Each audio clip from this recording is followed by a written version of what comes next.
অনেকেই আমাদেরকে প্রশ্ন করে থাকেন যে ডিম খেলে কি কোলেস্টেরল বাড়ে।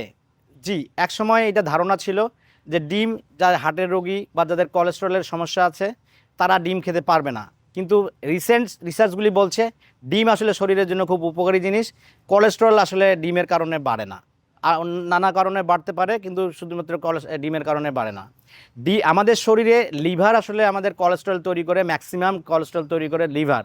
আর ডিম থেকে যেটা বা খাদ্য থেকে যেই কোলেস্টেরলটা সেটা যখন আমরা শরীরের মধ্যে দেই, তখন শরীরের বা লিভার থেকে যেই কোলেস্টেরলটা তৈরি হওয়ার কথা সেটা আসলে কমিয়ে দেয়, ব্যালেন্স করে। তো সেই ক্ষেত্রে ডিম খেলে কোলেস্টেরল বাড়ে, এই ধারণাটা আসলে একসময় বদ্ধমূল ছিল। এটা আসলে এখন আর এটা ভুল ধারণা হিসেবে প্রমাণিত। সেই জন্য ডিম খেলে কোলেস্টেরল বাড়ে না, বরং আপনার ডিম খেলে অনেকগুলি উপকার, যেমন আমরা বলে থাকি vitamin A, vitamin D, vitamin E, নানা রকমের ভিটামিন। এর সাথে আপনার ব্রেনের জন্য খুব প্রয়োজনীয় একটা জিনিস চোলিন, যেটাকে বলে চোলিন, এবং সেলেনিয়াম, এই জাতীয় যে উপাদানগুলি ডিমেই একমাত্র পাওয়া যায়। ভিটামিন বি 12 একটা বড় খনি হচ্ছে ডিম।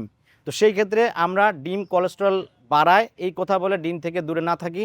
আমরা যদি কোনো সমস্যা থাকে আমরা ডাক্তারের সাথে কনসাল্ট করব, বা ডিম থেকে যেন নিজে নিজে না দূরে থাকি। ডিম আমাদের শরীরের প্রোটিন পূরণের জন্য একটা খুব বড় রকমের হাতিয়ার বা বড় রকমের একটা সোর্স।